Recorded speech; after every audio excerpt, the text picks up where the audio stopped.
Bonjour. Je vais vous donner une petite astuce aujourd'hui qui est pas des moindres en fait. Et je vais parler surtout aux personnes qui se reconnaissent dans l'attachement évitant ou les minimiseurs, les tortues. En fait, quand consciemment vous souhaitez que l'autre baisse ses émotions, régule ses émotions, se contrôle, ne vous envahit plus, consciemment vous souhaitez ça dans le cœur et votre cerveau en même temps va sécréter de la dopamine quand ça arrive entre vous, quand cette danse se joue entre vous. Pourquoi ? Parce qu'en fait, c'est quelque chose que vous connaissez depuis votre enfance. Donc la dopamine, c'est l'hormone du circuit de la récompense qui dit « Yes, t'as gagné au casino ».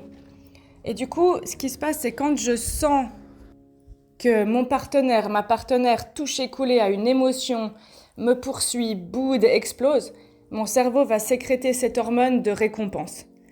Alors, on peut désamorcer ça, c'est pas seulement ça qui se passe, il y a plein d'autres facteurs, mais c'est une illustration des choses qui peuvent se passer entre nous. Il y a une chose que vous faites, les évitantes, pour activer en fait l'émotion chez l'autre, qui n'est pas anodine, qui s'appelle le still face. Ça veut dire le visage impassible.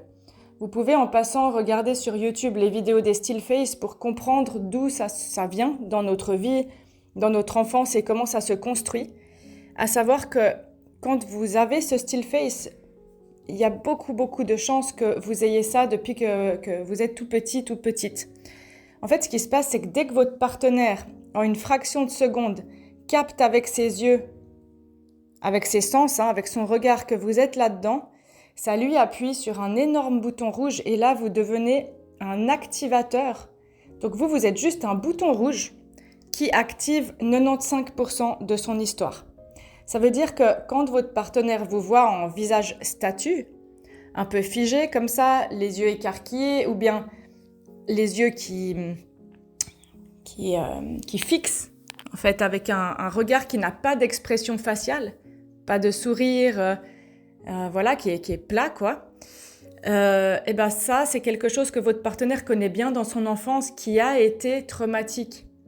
Parce que j'avais un parent comme ça, et ça peut être un parent rigide, intrusif. Il y a plein de raisons qui expliquent ça. Donc en fait, ce bouton rouge, cette chose que vous faites qui active l'autre, c'est souvent simplement un still face.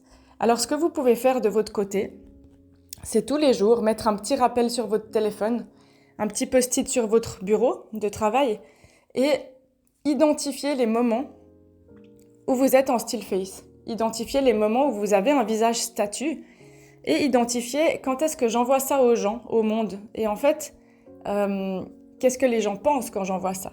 Parce que par exemple, quand je passe ma vie à observer les autres, mais que je me dévoile jamais, ça peut déranger. Les gens peuvent se sentir jugés quand je les fixe aussi.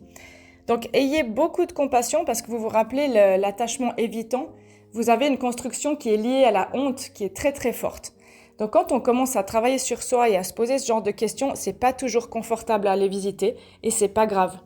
C'est pas grave parce que c'est aussi en allant visiter ces parts d'ombre là qu'on peut guérir même les blessures liées à la honte en offrant de la compassion et de l'amour de soi sur ces parties qui ont été blessées.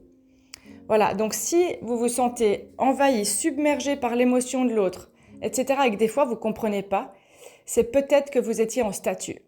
Voilà, et il y a plein d'autres astuces, il n'y a pas que ça, bien évidemment, mais essayez ça quelques semaines, et puis encouragez-vous dans les commentaires, dites-vous, ah bah pour moi ça a changé ça, pour moi ça a changé ça, pour moi c'était dur à observer parce que j'avais honte, racontez-vous en fait ce que vous vivez, et vous allez voir qu'en fait vous n'êtes pas seul. La vidéo sur l'attachement évitant, elle a eu plus de 22 ou 25 000 vues, quelque chose comme ça, vous imaginez.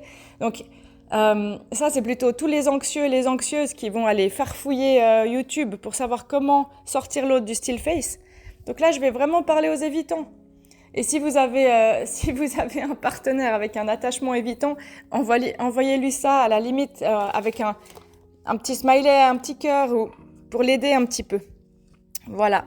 Et vous pouvez compléter ça par la vidéo de l'outil de la caméra que j'ai mis il y a quelques mois, où vous pouvez apprendre à vous voir depuis l'extérieur dans vos expressions faciales, Quand on me demande si j'aime quelque chose, puis que je dis « Ah ouais », bah, ça m'empêche parfois de dire « Oh, waouh, incroyable !» Et du coup, chez certaines personnes qui ont été construites, sont restées figées en fait en dorso-vagal dans le système nerveux, elles n'arrivent pas à libérer le corps, à prendre de l'espace, à prendre de la place, à s'exprimer « Waouh !» comme ça. Et ça prend du temps. Mais c'est des choses qui activent aussi l'autre. Alors après, je pourrais la faire à l'inverse pour voir qu'est-ce que les anxieux font et les désorganiser au niveau non-verbal pour vous faire aller dans la tortue et je pense que vous le savez déjà. Voilà. Bon alors, belle journée à vous, merci pour votre écoute et à tout bientôt.